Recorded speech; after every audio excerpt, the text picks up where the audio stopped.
어, 매년 그 연말이 되면 그 사랑의 온도탑이라고 모금액이 쌓일수록 이제 온도가 이제 올라가게 해서 기부를 이렇게 홍보하는 그런 행사가 있습니다.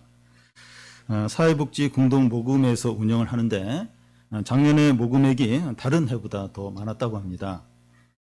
코로나로 모두가 이제 어려워서 모금액이 이제 적을 것으로 예상을 했는데 오히려 더 어려운 사람들에 대한 온정이 이제 사람들에게 있어서 참 그렇게 놀라운 그런 결과가 나왔습니다. 나눔 냉장고라고 이제 길거리에 이제 냉장고에 음식이나 또 반찬이나 식료품을 넣어 놓으면 홀로 사는 노인분들이나 또 어려운 분들이 이제 가져가는 그런 것이 있습니다. 이런 도움을 받는 분들은 얼마나 고마워하는지 모릅니다. 수조 원의 재산을 가진 재벌가가 자신의 재산의 반을 이제 사회에 기부하겠다고 공개적으로 서약을 하기도 하고, 또 장애인 부부가 그들이 받은 재난지원금을 또 기부하는 경우도 있습니다.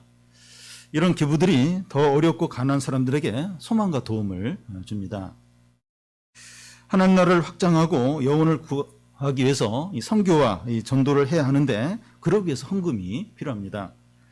그런데 헌금은 그 세상에서 기부 모금을 하는 것처럼 홍보를 할 수 있는 것도 아니고, 또 헌금을 해도 누가 했다고 공개하지 않기 때문에 참 복음 사역이 쉽지 않습니다. 오늘 말씀은 이제 빌립보서 마지막 부분입니다. 빌립보서는 이제 빌립보 성도들이 바울에게 보낸 헌금에 대해서 바울이 감사하고 잘 받았다는 영수증 역할을 하는 서신입니다. 우리는 지난 시간에 바울의 재정 원칙에 대해서 살펴봤습니다. 그는 비천할 때나 풍부할 때나 자족하기를 배웠다는 겁니다. 그것이 어떻게 가능한가 하면 내게 능력 주시는 자 안에서 내가 모든 것을 할 수 있기 때문이라는 겁니다. 그런데 바울의 이런 말이 빌립보 성도들을 오해하게 만들 수 있습니다. 빌립보 성도들의 헌금이 바울에게 별로 도움이 되지 않았다 하는 그런 인상을 줄 수 있기 때문입니다. 그래서 그런 오해가 없도록 더 설명할 필요가 있었습니다. 바울은 이제 오늘 말씀에서 빌립보 성도들의 이 헌금에 진심으로 감사하고 그 헌금이 하나님께 어떤 의미가 있는지 또 말하고, 하나님께서 그들의 필요를 어떻게 채우실 건가 하는 것을 말씀합니다. 먼저 살펴볼 것은 빌립보 성도들이 최선을 다해서 헌금을 했다는 겁니다. 14절에서 16절까지 보면, 그러나 너희가 내 괴로움에 함께 참여했으니 잘하였도다. 빌립보 사람들아, 너희도 알거니와 복음의 시초에 내가 마게도냐를 떠날 때 주고받은 내 일에 참여한 교회가 너희 외엔 아무도 없었느니라. 데살로니카 있을 때에도 너희가 한 번뿐만 아니라 두 번이나 나의 쓸 것을 보내었도다. 바울은 빌립보에서 3개월 정도 머물다가 한 160km 떨어진 데살로니카로 떠났습니다. 그런데 빌립보 성도들은 두 번이나 데살로니카에 있는 바울에게 헌금을 보냈습니다. 그 이후에도 바울이 고린도로 내려가게 되는데 빌립보 성도들만 유일하게 바울에게 헌금을 보냈습니다. 빌립보 성도들은 바울과 3개월 정도 함께 있으면서 이 복음을 들었기 때문에 초신자들이라고 할 수 있습니다. 그리고 이제 고린도 후서에 보면 그들이 얼마나 그 어려운 상황이 있었는가 하는 것을 말하고 있는데, 환난의 많은 시련과 극심한 가난 가운데서 그들은 넘치는 기쁨으로 풍성하게 헌금을 했는데 힘에 벅차도록 자원해서 했다고 고린도 후서에 보면 그때 이 빌립보 성도들이 얼마나 어려운 상황이 있는가 하는 것을 보여줍니다. 이런 빌립보 성도들의 모습이 보여주는 것은 이 헌금하거나 물질을 나누는 것은 꼭 영적으로 성숙해야 하거나 부유하거나 편안해야만 하는 것이 아니라는 겁니다. 성도로서 자연스럽고 당연한 일이라는 거예요. 15절 중간에 내가 마케도냐를 떠날 때 주고받은 내 일에서 이 주고받은 이란 말이 나오는데 바울과 빌립보 성도 사이에 주고받은 것이 있었다는 거예요. 바울은 빌립보 성도들에게 영적인 양식을 주고 이 빌립보 성도들은 바울에게 물질적인 양식을 준 겁니다. 서로 주고받은 거예요. 예수님도 이것을 당연하게 이제 여기셨는데 복음을 전한 자는 복음으로 말미암아 산다는 겁니다. 율법에는 일하는 소의 입에 멍에를 매지 말라 이렇게 하는데 이 복음을 전하면서 먹을 것을 받는 것은 합당하다는 겁니다.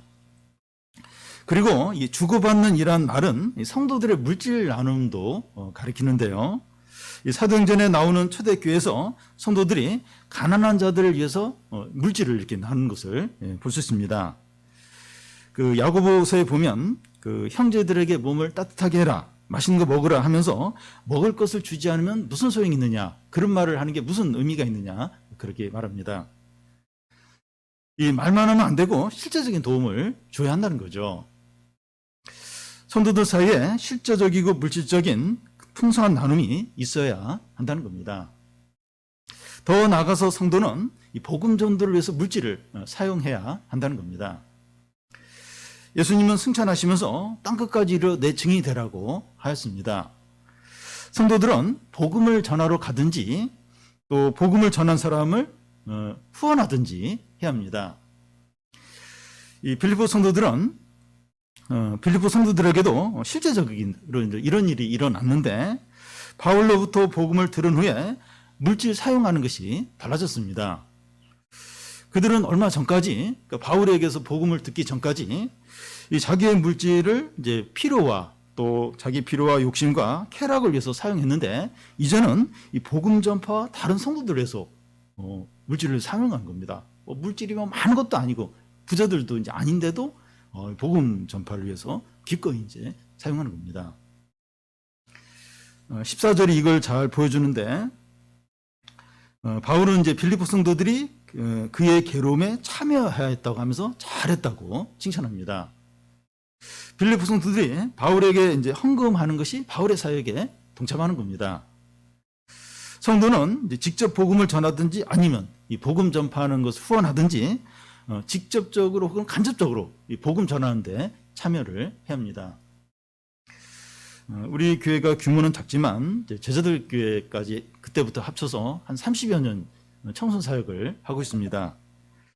근데 두 가지 때문에 이 사역이 가능했다고 생각됩니다.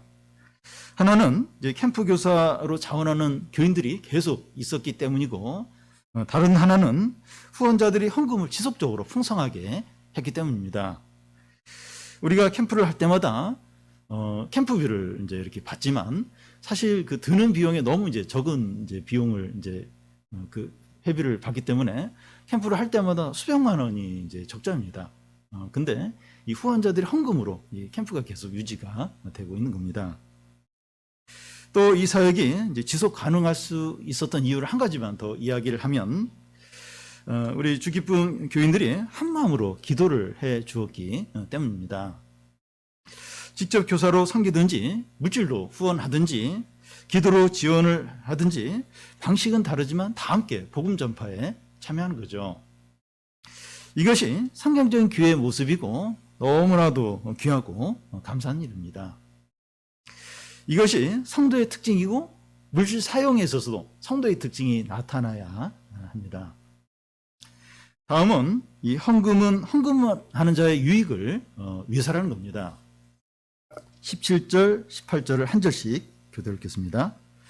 내가 선물을 구함이 아니요 오직 너희에게 유익하도록 풍성한 열매를 구함이라.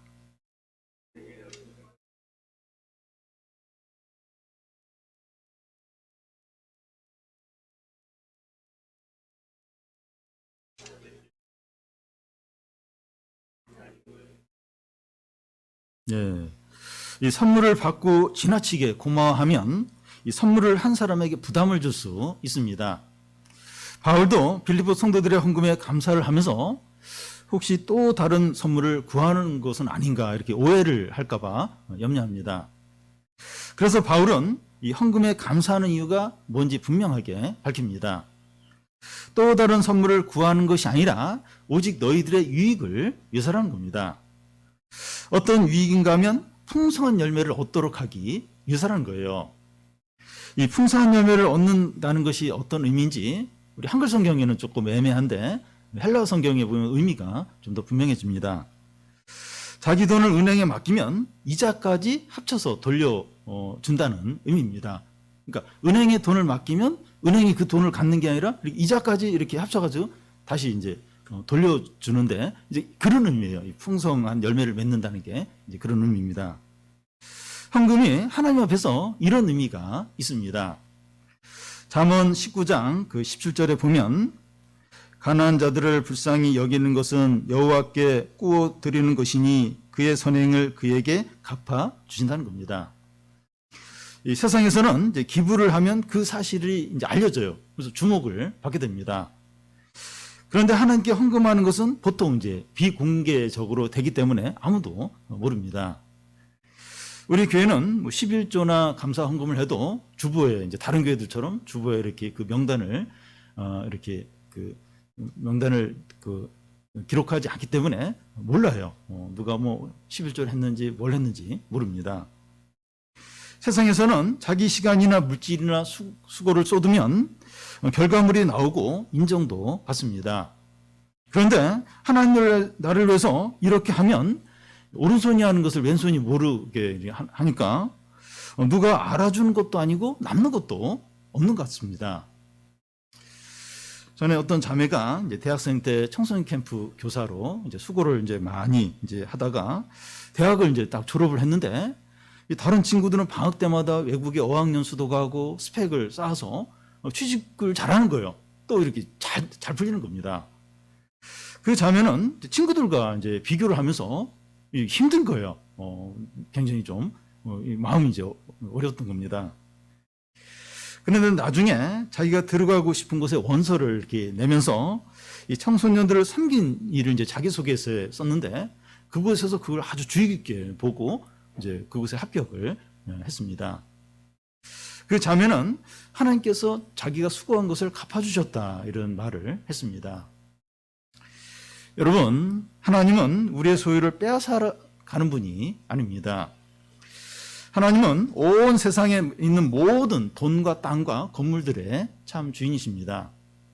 시편 24장 1절을 보면 땅과 거기에 충만한 것과 세계와 그 가운데 사는 자들은 다 여호와의 것이로다. 여러분, 우리가 하나님께 헌금을 하면 우리의 헌금에 대해서 더 많은 이자를 이렇게 붙여서 되돌려 주십니다. 무슨 말인가 하면 그 헌금이 그 사람에게 진정한 유익이 되게 하십니다. 이 말은 헌금을 독려하는 말로 오해하지 마시기 바랍니다. 하나님 우리에게 헌금을 요구해서 우리 재산을 빼앗아가고 우리 것을 가져가는 분이 아니십니다. 시편 50편 10절에 보면 이는 산림의 이 짐승과 무산의 가축이 다 내 것이다. 이렇게 하십니다. 온 세상에 있는 모든 것들이 다 하나님의 소유인데 무엇이 부족해서 우리 재산을 빼앗으려고 하시겠느냐 하는 겁니다. 온 세상 모든 거 다 하나님 거죠. 네. 그 사람들의 재산은 놀이터에 있는 그네와 같습니다. 가지고 있다가 이제 죽게 되면 그 다 놔야 돼요. 다른 사람이 뭐 자식이든지 누구든지 다 그걸 가져갑니다. 또 그 사람도 그 몇십 년 가지고 있다가 또 놓고 이제 떠나죠. 이 세상의 모든 재산, 모든 것들은 하나님이 참 주인이시죠. 그러니까 빌려준 거죠. 이렇게 이 사람한테 빌려줬다가 이건희 회장한테 빌려줬다가 또 이제 그 다음 또 다른 사람한테 빌려줬다가 참 주인은 하나님이죠. 그래서 헌금은 하나님께 유익이 되는 것이 아니라 헌금 하나님 다 그걸 챙기고 하나님 다 그걸로 이렇게 부자 되고 그런 게 아니라 그 헌금하는 사람에게 진정한 유익이 되는 거죠. 그리고 헌금은 사람에게 하는 것이 아니라 하나님께 이제 하는 겁니다. 18절에 보면 그 에바브로 디도편에 너희가 준 것을 받음으로 이는 받을 만한 향기로운 제물이요 하나님을 기쁘시게 하는 거라고 했습니다. 우리가 자원하는 마음으로 이제 물질을 드릴 때 하나님께 향기로운 제물이 되고 하나님을 기쁘시게 한다는 겁니다. 세상은 이제 기부한 사람의 금액을 보면서 와요. 이 정도로 기부했다고 합니다. 그런데 하나님은 헌금의 액수를 보는 것이 아니라 그 사람의 마음을 보십니다. 예수님은 이 과부가 2렙돈의 헌금을 한 걸 보고 아마 우리나라 돈으로 하면 200원 정도 되지 않을까 싶은데 그걸 보면서 누구보다도 제일 많이 헌금을 했다고 칭찬을 하셨습니다. 예수님은 상상설교에서 그 은밀하게 기도하고 구제하고 금식하라고 하셨습니다. 이런 선행들이 사람들에게 알려져서 칭찬을 받으면 이미 상을 받은 게 된 것이 되고 하나님과 아무 상관이 없고 하나님께는 상이 없다고 했습니다. 우리가 다른 영과 교회를 위해서 자신의 시간과 물질과 수고를 했는데도 결과도 없고 누가 알아주지도 않는다면 좋은 겁니다. 우리 교회는 뭐 헌금을 하든지 뭐 수고를 하든지 뭘 해도 거의 광고를 하지 않습니다. 그 이유는 하나님께서 그분에게 주시는 상을 잃어버리지 않도록 하기 위해서 이제 그래 하는 겁니다. 하나님께서 다 알고 계시고 이자까지 합쳐서 돌려주십니다. 우리가 이 하나님 나라와 다른 영혼을 위해서 수고한 것에 대해서 보상을 이제 못 받은 게 많으면 많을수록 복된 거예요. 좋은 겁니다. 하나님은 향기로운 제물로 그의 수고와 헌금을 받으시고 몇 배로 다 갚아주실 것이기 때문입니다. 그래서 모르는 게 좋아요. 할 수 있으면 모르는 거예요. 그리고 뭐 사람들에게 칭찬 안 받는 게 좋고, 왜냐하면 하나님 다 보세요. 다 알고 계세요. 그리고 이자까지 합쳐가지고 훨씬 더 몇 배로 다 갚아주시죠. 하나님이 우리의 헌금이나 수고나 물질 그거 다 받아가지고 하나님 막 이렇게 그거 가지고 막 누리고 막 이렇게 치부하고 그럴 필요가 없어요. 하나님 아무 우리의 유익 다 알고 계시면서 다 이자까지 붙여서 몇 배로 본인들에게 다 돌려주시죠. 다음은 우리의 모든 필요를 채워 주신다는 겁니다. 19절 20절을 한 절씩 교도 읽겠습니다. 나의 하나님이 그리스도 예수 안에서 영광 가운데 그 풍성한 대로 너희 모든 쓸 것을 채우시리라.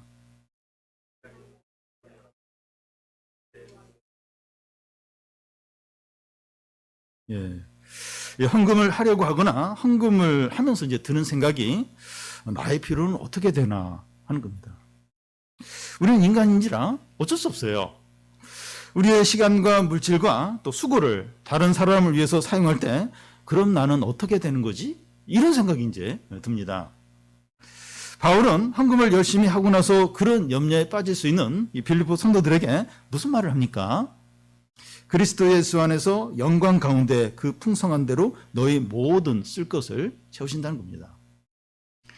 하나님의 영광 가운데 이 풍성한 대로라고 하는 것은 이 하나님의 능력과 풍성함이 무한하다는 겁니다. 하나님의 능력과 풍성함이 얼마나 무한합니까? 쉽게 알 수 있는 방법이 자연을 이제 바라보는 겁니다. 예술 작품 곧 이제 그림이나 이제 조각상을 보면 그 작품을 완성한 예술가가 어떤 사람인가 하는 것을 알 수 있습니다. 그와 같이 세상 만물을 보면 하나님이 어떤 분인가 하는 것을 알 수 있습니다. 한적한 곳에 여행을 이렇게 갔을 때 밤에 한번 밖에 나와서 밤하늘을 한번 보시기 바라요. 별이 얼마나 많은지. 시골 같은 데나 이렇게 조용한데 이 하늘에 별이 엄청나게 많아요. 별들이 이제 이렇게 뿌연 구름처럼 모여 있는 걸 은하라고 하는데 이 우주에는 은하가 2,000억 개가 있다 그래요. 근데 그 한 은하에 별이 2,000억 개가 있고 그리고 이 우주에는 그런 은하가 2,000억 개가 있다고 합니다. 여러분 우주가 얼마나 넓은지 별이 얼마나 많은지 모릅니다. 그런데 이제 우리는 이제 그 많은 그 별들 중에서 지구라는 이제 별에 살고 있고 그 지구라는 별 중에서도 한반도 또 한반도에서도 또 서울 아니면 경기도 또 서울에 사는 분은 또 뭐 광진구, 중곡동 그 중에 또 한 집 거기 사는 거죠. 이 우주는 이렇게 넓은데 우리는 너무 작죠. 근데 막 우리가 막 하나님을 판단하고 막 평가하고 그럴 때가 많죠. TV나 유튜브를 통해서 자연이나 지구나 생물들을 다루는 다큐멘터리를 한번 이렇게 한번 보십시오. 다른 데로 돌리지 마시고 한번 좀 보십시오. 꽃들의 종류가 얼마나 많고 새들의 종류가 얼마나 다양하고 바닷속의 물고기 종류가 얼마나 다양하고 풍성한지 모릅니다. 하나하나가 너무 예뻐요. 신기하고 경이롭습니다. 하나님의 풍성함과 능력과 지혜는 무한해요. 무한합니다. 그런데 우리는 하나님에 대해 너무 몰라요. 너무 몰라요. 하나님의 풍성함과 능력이 무한하다는 사실을 모르거나 또 잊어버리고 살 때가 너무나도 많습니다. 우리가 침체에 빠지는 이유 중에 하나가 이 하나님의 풍성함이 무한하다는 것을 모르거나 잊어버리기 때문입니다. 우리는 이제 무슨 일을 생각할 때 한 가지, 한두 가지, 한 가지 정도는 꼭 이렇게 돼야 된다고 생각을 해요. 그런데 하나님은 너무 다양하죠. 무한하시죠. 얼마든지 방법들이 있어요. 그런데 우리는 한 가지 혹은 두 가지 그것만 생각해요. 근데 하나님의 풍성함 무한하다. 이런 생각만 해도 이게 내 생각하고 다르게 얼마든지 하나님은 또 다른 식으로 일을 하시겠구나. 그런 여유가 이제 생기는 거죠.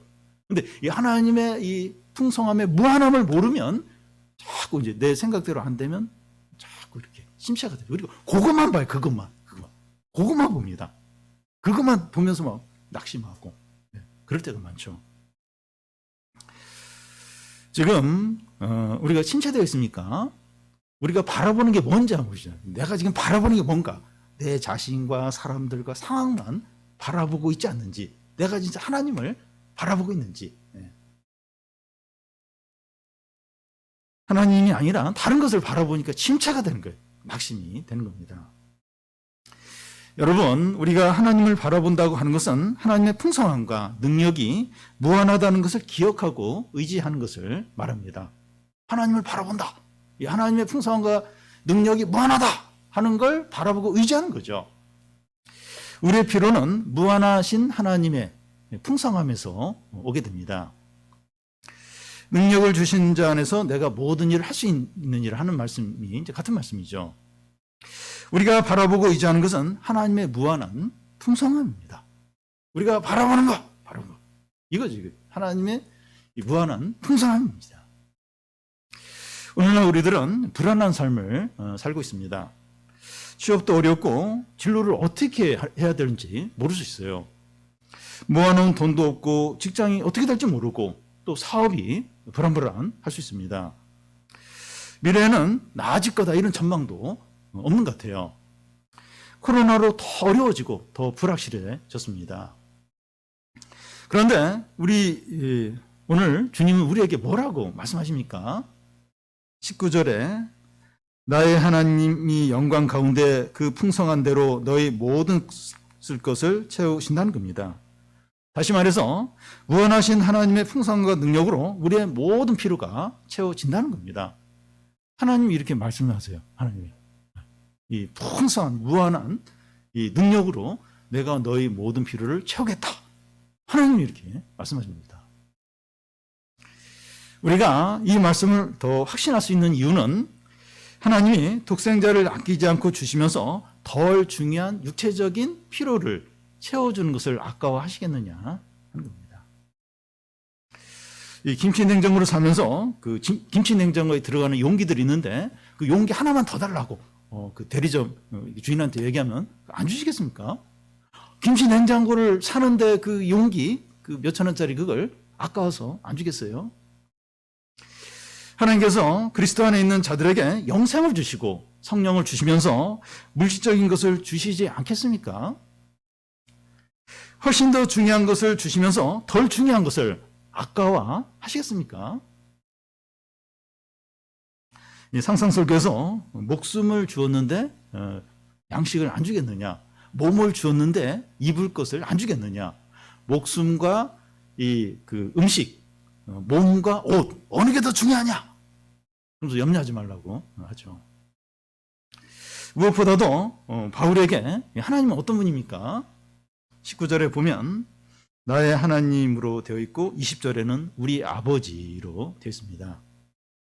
이게 무슨 말인가 하면 성경에서 하나님을 이제 지극히 위대하시고 거룩하시고 전능하다 이런 말씀이 가득한데 이런 하나님이 나의 하나님이고 우리 아버지라는 거예요. 나와 이제 개인적인 관계가 있고 친근하고 신뢰하는 분이라는 겁니다. 언제나 달려갈 수 있고 이름을 부르면서 도움을 요청할 수 있는 그런 존재라는 겁니다. 오늘 권사님이 그 아버지 하면서 이렇게 기도를 하셨는데 아버지죠, 아버지. 그냥 이슬람에서 그 신은 알라 너무 두려워. 하루에 3번씩 막 메카를 향해서 절을 해야 되는, 그리고 뭐 하면 큰일 나고 그런 어떤 알라가 아니라 아버지 하면서 도움을 청하고 달려갈 수 있는 이제 그런 분이신 거죠. 이 높은 지위에 있는 사람과 이 개인적인 관계에 있다는 게 대단합니다. 오랜 절친이든지 뭐 가족이든지 친척이든지 또 친한 선배든지 후배든지 이런 높은 지위에 있는데 그런 관계에 있다면 남들이 누리지 못하는 혜택들을 많이 보게 됩니다. 이것이 이제 불법적으로 사용되면 문제가 되지만 개인적인 관계에 있다는 게 대단한 거예요. 높은 분하고 개인적인 관계 대단한 거죠. 무엇보다도 이 바울에게 그 하나님은 어떤 분입니까? 그 19절을 보면 그 나의 하나님 이제 우리 아버지라고 하는데 이게 뭐 대단한 거죠. 예를 들어서 저희 아들이 이제 고등학교 다닐 때 3박 4일 이제 수학 여행을 이제 간 적이 있는데 그때 이제 뭐 과자나 음료수 뭐 사달라고 하면 다 사줬어요. 그리고 또 그 얘기 안 한 것까지 엄마가 다 이렇게 챙겨주는 것을 봤습니다. 엄마이고 부모니까 자식에 대해서 그렇게 하는 거죠. 그런데 이 성경에 말씀하는 지극히 크시고 위대하시고 전능하신 하나님이 우리 아버지고 나의 하나님이십니다.